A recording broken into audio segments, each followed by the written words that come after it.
Aku punya temen ateis tuh Mas tuh, dia bilang, aku kan nanya, orang Hongkong nih, aku tanya, orang Hongkong tuh banyak ateis Mas.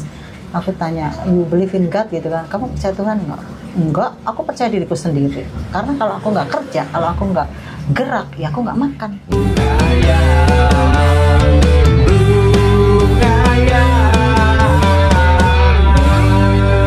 Jangan lupa di subscribe ya. Kalau menurut saya orang Kristen, Tuhan itu, Yesus itu datang sebagai manusia itu untuk membawa keselamatan. Jadi dia tidak membawa agama. Nah, kenapa kita dipanggil Kristen? Ya karena kita pengikut Kristus. Tapi bukan berarti Tuhan ini saya menciptakan agama Kristen, itu bukan begitu.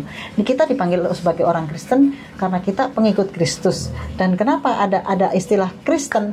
Karena di Indonesia harus ada agama, makanya disebut agama Kristen. Kok di Indonesia sih? Di dunia? Ya sih di dunia ya. Tapi maksudnya apalagi terutama di Indonesia itu kan ada, kalau di KTP kan kembali lagi kan ada agama tuh, makanya disebut.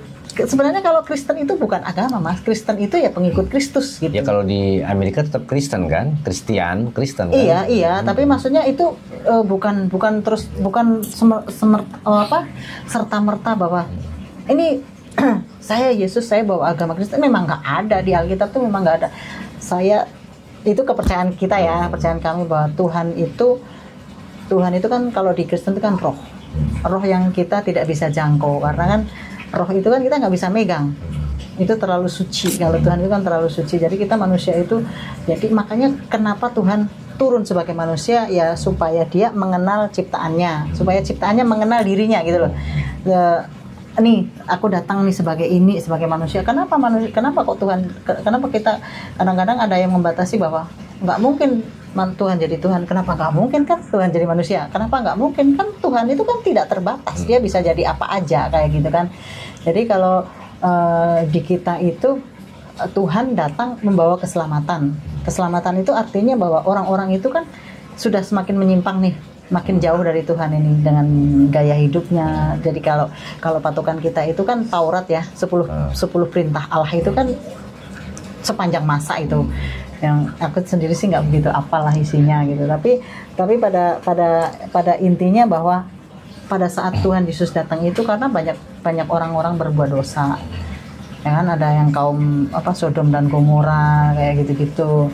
Nah makanya Tuhan selain untuk memperkenalkan diri bahwa saya ini Tuhan dan mengajarkan sesuatu itu supaya langsung berinteraksi dengan manusia gitu loh. Itu kalau di kita tuh begitu, kalau di Kristen itu begitu Mas. Jadi nggak ada Tuhan, saya Yesus datang bawa agama Kristen, nggak ada istilah begitu. Kenapa kamu dipanggil Kristen? Ya karena kamu pengikut Kristus, udah.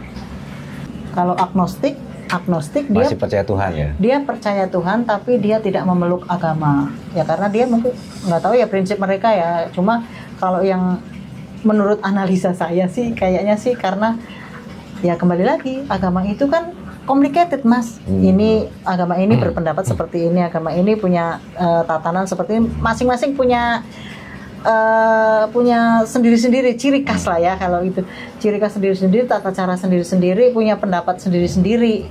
Tapi kan padahal kan ujung-ujungnya kan mereka arah ini kan Tuhan yang satu itu kan. Betul. Sebenarnya walaupun mereka punya pendapat masing-masing ya gitu. Makanya si agnostik ini, orang agnostik, aku tahu ada kekuatan besar di balik alam semesta ini, tapi saya tidak mau masuk menjadi ke salah satu agama. Karena menurut saya pasti Tuhan satu lah menurut saya tuh. Gak mungkin Tuhan ada dua. Ya, ada 5 agama pun atau 10 agama pun pasti nggak akan ada 10 Tuhan gitu kan. Nah menurut saya Tuhan pasti ada di dalam orang-orang yang baik. Iya. Menurut saya itu kan. Iya. Nah kalau saya memilih satu agama, ya saya harus menjalani agama itu dengan baik. Betul. Karena agama itu kalau menurut saya itu adalah aturan. Iya. Karena kalau nggak ada agama, pasti aturan orang akan rusak semuanya. Betul. Pasti alam semesta ini akan rusak. Ya, sama aja misalkan Mbak Ana menjalani sesuai dengan agama Katoliknya dengan baik, kan pasti mengamankan tatanan alam semesta. Ya, contoh misalkan membunuh, menurut Mbak Ana juga kan nggak baik. Nggak boleh. Bukan melecehkan orang juga nggak baik. Mencaci maki orang juga nggak baik. Nah itu kan Mbak Ana hamil. Enggak. Itu mual nggak coba? Awal-awal nyamuk. Menurut saya seperti itu, Mbak. Nah, mungkin itu pemikiran-pemikiran orang-orang agnostik kali kayak gitu ya. Iya, iya. Mereka tidak mau menjalani salah satu agama gitu. Tapi sebetulnya mereka berpikir bahwa manusia tuh cukup udah berbuat baik saja gitu kepada sesamanya. Kalau aku punya temen tuh. Kalau dengerin orang-orang yang kayak seperti itu, saya simpulinnya kayak gitu, Mbak. Aku punya temen ateis tuh, Mas tuh. Dia bilang, aku kan nanya orang Hongkong nih, aku tanya orang Hongkong tuh banyak ateis, Mas. Aku tanya, you believe in God gitu kan? Kamu percaya Tuhan nggak?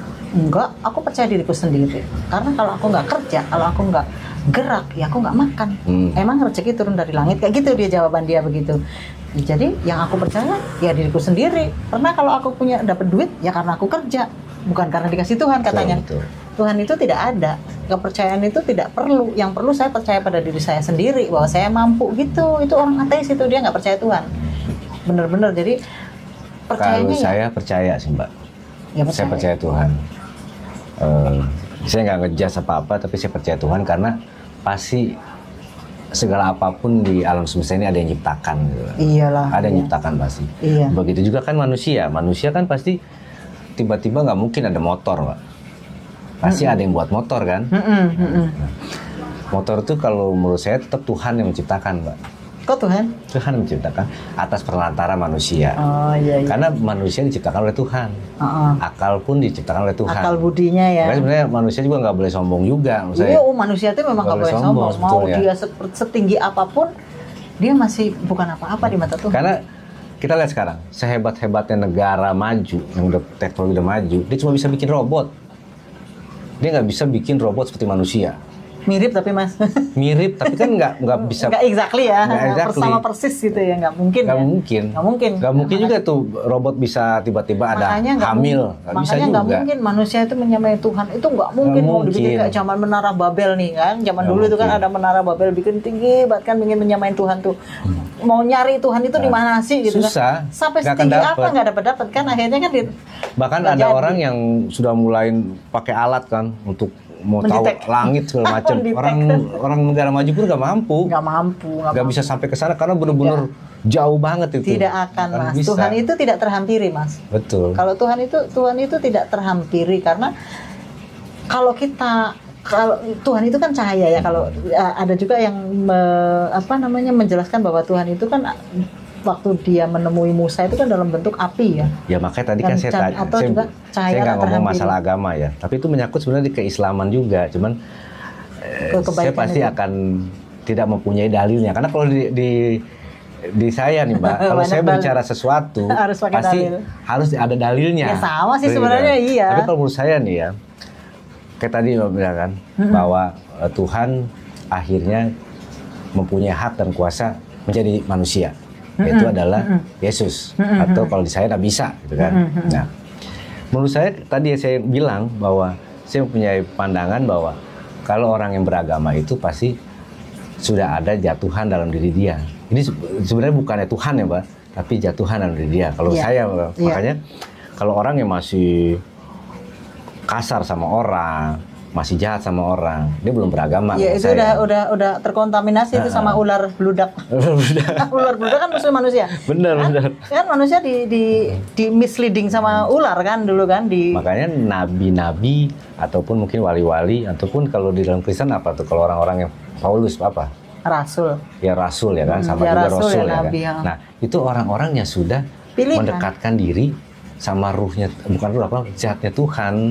Ya. Jadi apapun pembicaranya dia mewakili suaranya Tuhan. Iya, kalau rasul-rasul itu ya orang-orang yang hidup sejaman dengan Yesus waktu itu ya, kayak gitu. Cuma kalau ngomongin kebesaran Tuhan itu, ya kita manusia itu ibarat apa sih? Bahwa kita itu diciptakan dari debu dan tanah, kok mati juga jadi debu, hilang. Betul. Kan jadi apa sih yang kita sombongkan? Karena kan belum ada saksi, Mbak. Tiba-tiba orang meninggal terus hidup lagi di zaman sekarang ya, hidup lagi tiba-tiba cerita, oh ternyata di sana begini-gini kan belum ada. Mimpi bisa, tapi mimpi kan tidak bisa kita jadikan itu adalah benar acuan, atau salah gitu. Iya, tidak bisa jadi acuan karena Ya mimpi itu kan ya kita nggak lihat gitu, orang bisa cerita apa aja gitu kan. Nah kembali tadi Mbak, yang Mbak pernah cerita lewat telepon tuh kan, masalah spiritual, bahwa ibunya Mbak Ana tuh suka apa? Zikir Rosario kalau di Kristen apa namanya? Rosario. Ya Rosario. Kalau di saya zikir lah gitu. Ya. Nah akhirnya kan dia mempunyai feeling atau perasaan yang sensitif kan terhadap orang lain yang dia temuin. Ya katakanlah dia bisa ngebaca orang lah seperti itu. Dia lebih ke tenang sih jalani. Nah, sebetulnya kan itu kan nggak ada kekhawatiran. Nggak apa namanya, bukan masalah agama Mbak kalau menurut saya. Siapapun bisa seperti itu. Di Kristen yang Mbak bilang tadi ibunya bisa seperti itu. Di Islam pun sama. Bahkan saya pernah mencoba seperti itu, feeling saya pun jadi kuat. Pada saat saya bermeditasi, kalau istilahnya kan meditasi ya, meditasi tapi dengan cara keislaman. Saya berzikir dengan menyebut nama Tuhan dan lain sebagainya. Makanya akhirnya feeling saya dapat Mbak. Saya bisa tahu orang yang mau jahat sama kita. Tapi begitu kita meninggalkan ritual itu, feeling kita hilang lagi. Makanya kita kalau kita ajarkan itu, yang diajarkan itu gini.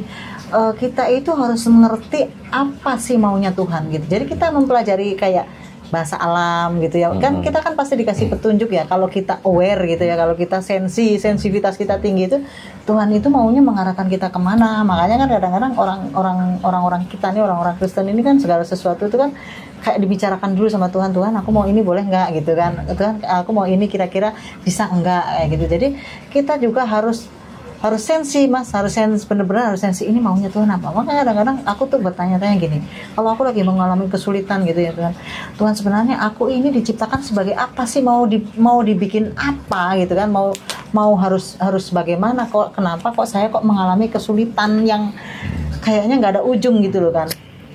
Sebenarnya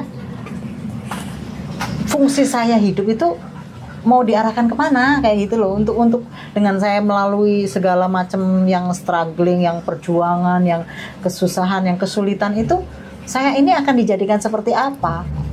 Aku tuh pengen tahu gitu. Kadang-kadang aku tuh nanya sama Tuhan tuh begitu, ini aku tuh mau diarahkan kemana sih hidupku gitu, karena aku merasa aku menjadi orang yang gagal, terus cobaan itu ya namanya hidup sih sebenarnya sih up and down ya, tapi kan manusia itu kan lebih ke rasanya deket sama Tuhan kan pada saat kita down gitu. Gagalnya kenapa? Karena suami nih kayaknya. Banyak sih Mas, karena saya nggak mau, kalau dibilang orang berhasil kan sombong ya. Dia pernah berhasil tapi sering gagal gitu loh maksudnya. Makanya sering itu dong, apa namanya, Rosario nih. Iya Rosario sering, jadinya tahu nanti ini laki-laki ini ternyata pujaanku gitu. Jadi tahu nanti. Iya, tapi kadang-kadang manusia terlalu sombong. Kalau kayak saya itu zaman yang muda nih ya. Kalau sekarang kan udah nggak ke situ arahnya. Kalau zaman muda itu aku mikirnya gini. Aku ketemu laki-laki ini brengsek, tapi laki-laki ini good looking gitu ya. Belum ada pikiran nih cari suami, cari teman hidup itu yang baik tuh enggak. Dia good looking, aku suka. Jadi aku nggak tahu, mungkin memang wataknya Cancer kali begitu ya. Jadi aku mau itu, mau dia bangsat, mau dia brengsek, mau dia bajingan gitu ya. Aku bisa merubah dia. Itu kesombongan aku di situ. Makanya untuk para wanita ya jangan sombong. Jangan sombong bahwa kita itu ternyata tidak bisa merubah seseorang. Betul. Kita hanya bisa merubah diri kita sendiri ya, mau nggak mau menerima atau melepaskan. Betul. Ya kan, kalau kita menerima ya dengan kondisi lu mati aja di situ. Gitu. Tapi kalau memang sudah nggak mampu ya lebih baik melepaskan. Gitu, jadi nggak usah dibikin susah lah sekarang. Hidup udah ruwet. Tapi jangan juga senang dengan kegagalan, Mbak. Ya enggak lah, kegagalan itu bukan soal materi juga. Ya bisa juga soal pasangan hidup dan lain sebagainya gitu kan. Iya, pasangan hidup tuh udah paling rentan itu Mas kalau gagal Mas. Makanya tadi saya bilang kalau emang mental itu. Istilahnya Rosario itu dicoba itu lagi seperti itu. Nantinya jika menemukan sesuatu yang diinginkan, bisa tahu feelingnya gitu. Iya. Kalau saya ini sekarang cocok. Gitu. Sekarang Rosarionya lagi mohon ampun. Saya dulu gitu Mbak Ana ya. Karena kan kalau saya kan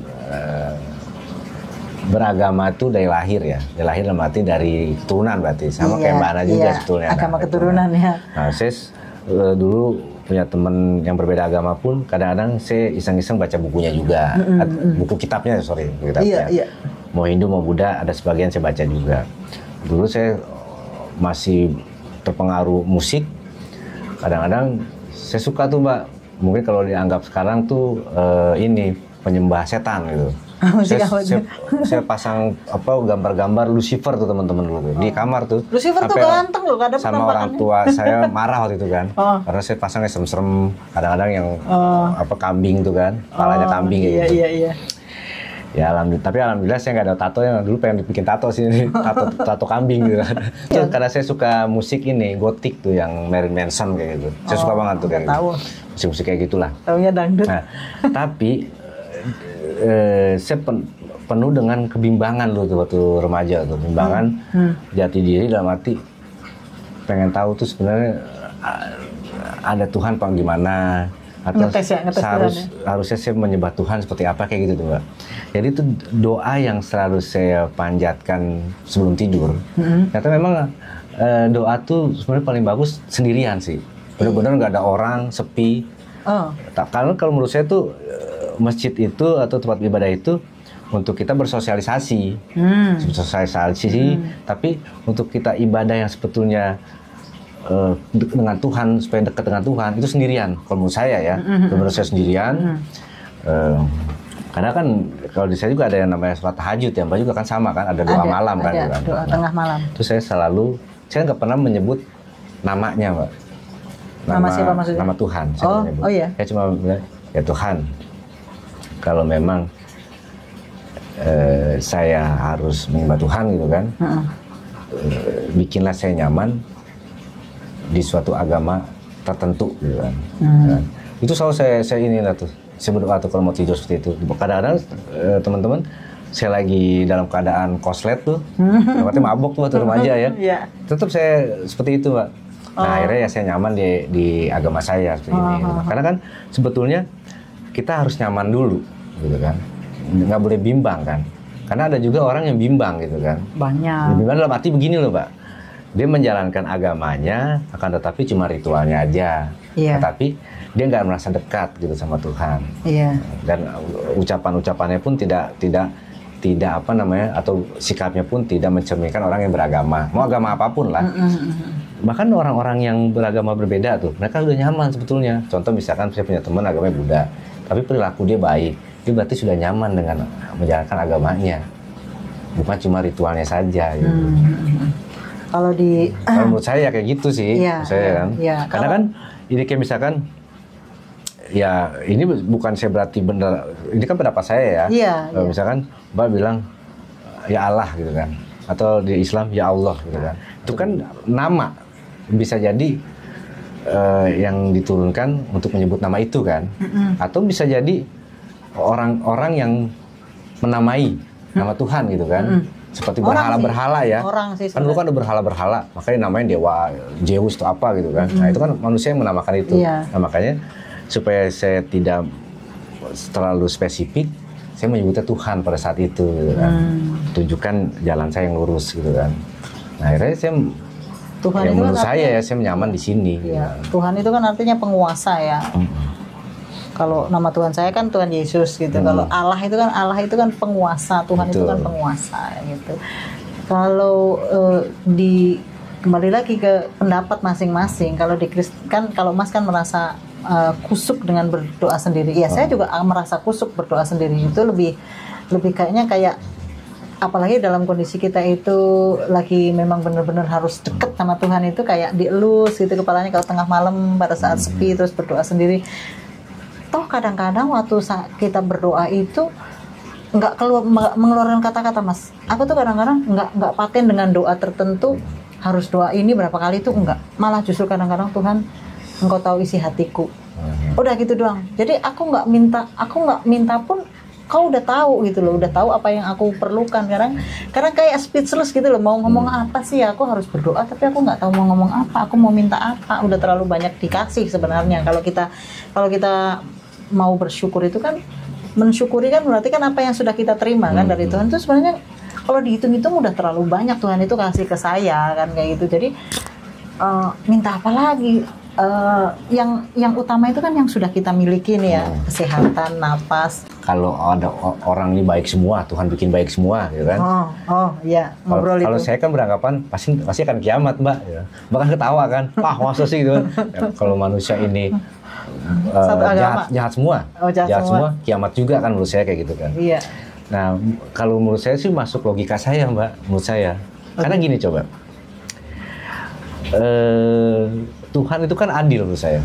Iya dong. Makanya bermacam-macam. Ada orang yang jahat, ada orang yang baik, benar nggak? Karena itu ada rezeki masing-masing di situ, Mbak. Dikasih ya, semua dipelihara. Kalau nggak ada orang jahat, polisi kerjanya apa? Duduk doang, nggak nangkap orang, dia nggak nangkap orang jahat. Nah itu kan berarti ada pekerjaan di situ. Seimbangan, nggak ada keseimbangan kan? Ya. Nah, sama juga ada perempuan nakal misalkan.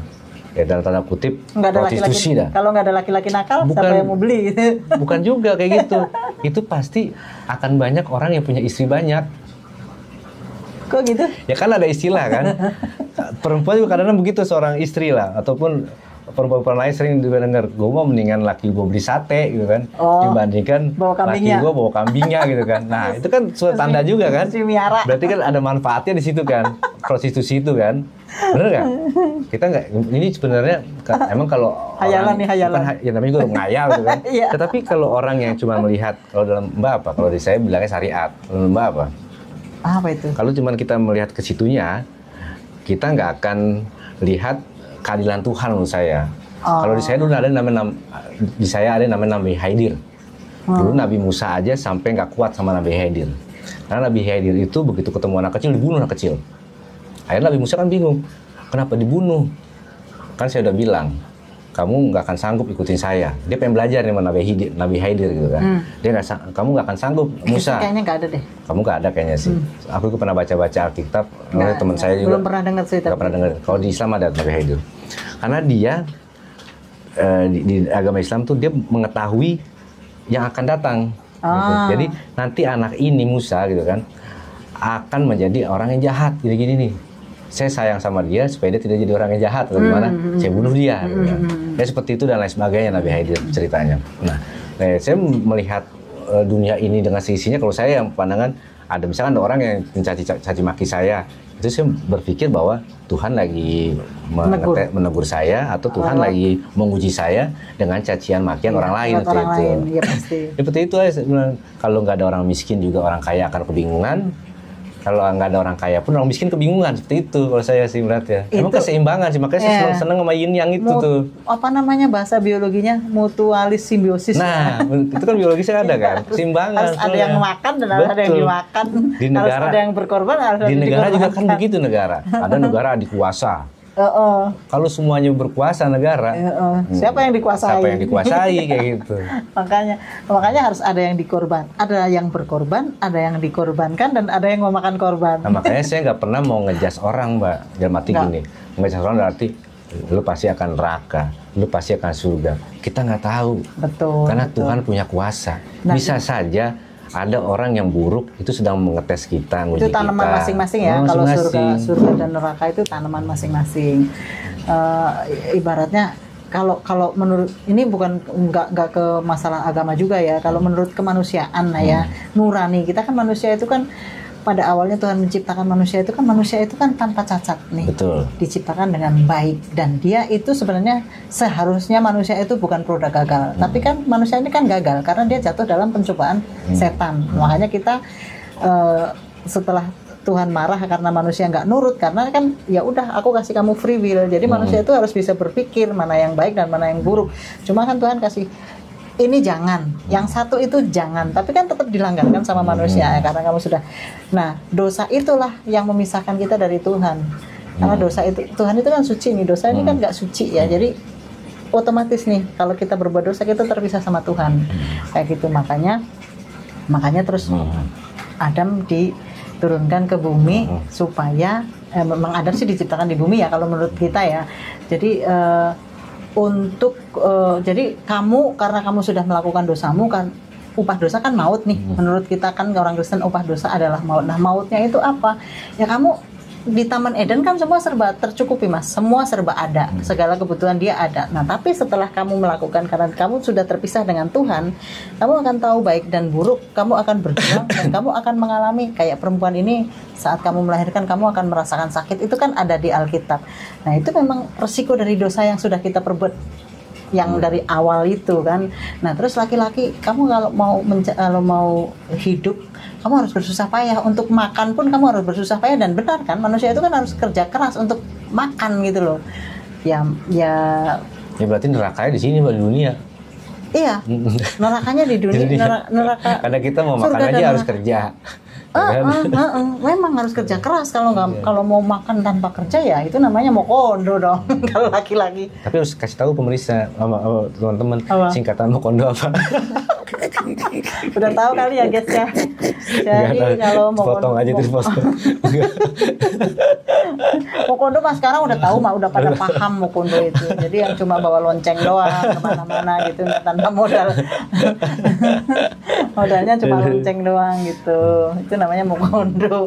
Itu kayaknya orang-orang nggak mengenal Tuhan itu kalau laki-laki. Saya emang seneng, makanya nih mbak nih. Akhirnya saya nambahin rumah ngayal mbak. Karena saya suka berhayal. Tapi berhayal seperti itu mbak, saya tuh mbak. Bahwa ya kayak tadi misalkan, oh ternyata ini memang Tuhan sengaja membuat seperti ini gitu kan. Supaya buat pelajaran buat saya juga, buat orang lain. Kalaupun baik semua kan nggak mungkin kayak gitu kan. Sama kayak binatang kan, kita juga kan jahat juga Pak. Jahat nggak coba? Kita digigit nyamuk, kan nyamuk lapar. Tapi kita matiin tuh nyamuk. Iya, sebenarnya kita biarin jahat aja juga gitu ya. gitu kan. Kenapa kita nggak biarin aja? Iya, orang nyamuk paling makan darahnya seberapa Jadi sih? kalau kita bilang kita udah baik hidup, belum tentu teman-teman. Nyamuk satu aja kalau cari dimatiin, ya kan? Cari sampai padahal dia mau hidup loh. Kayak dendam banget gitu ya sama nyamuk. Iya, kalau udah kecoa tuh dianggapnya kotor kan, buru-buru dimatiin tuh. Iya, padahal dia nggak ngapa-ngapain ya. Mandi nggak mandi suka-suka dia, gitu kan, nggak nempel di badan kita. Tapi kan manfaatnya sebenarnya ada. Kalau dalam cerita di saya ada mbak, kenapa ada nyamuk? Berarti itu orang yang ada di dalam rumah itu harus menjaga kebersihan. Karena kalau nyamuk itu ada di tempat yang kotor. Kecoa juga tempat yang kotor. Ini sebenarnya buat warning manusia doang. Oh ada gue nih sini, rumah lu masih kotor nih kayak gitu. Makanya manusia harus itu, common sense-nya harus tinggi. Kalau common sense-nya nggak tinggi, manyamuk biarin aja lah, rumah kotor biarin aja lah. Itu kan orang udah nggak ada semangat hidup gitu kan. Tapi kalau ada nyamuk nih, apa yang bikin nyamuk? Baratnya kayak air menggenang juga kan harus dibersihin. Gitu. Ada kecoa akhirnya tikus. Kok bau tikus gitu kan. Kalau kita perempuan kan jadi ngoprek-ngoprek nih, semua harus dicariin supaya bersih. Nah, benar emang semua ada manfaatnya gitu kan. Jadi biar seimbang. Part pertama aja ya kita ngebahas masalah ini ya. Karena kalau kepanjangan nanti bosen juga orang nonton banget. Bosen lihat kita. Sampai ketemu lagi nanti di berikutnya tentang tema ini. Salam Rumah Ngayal.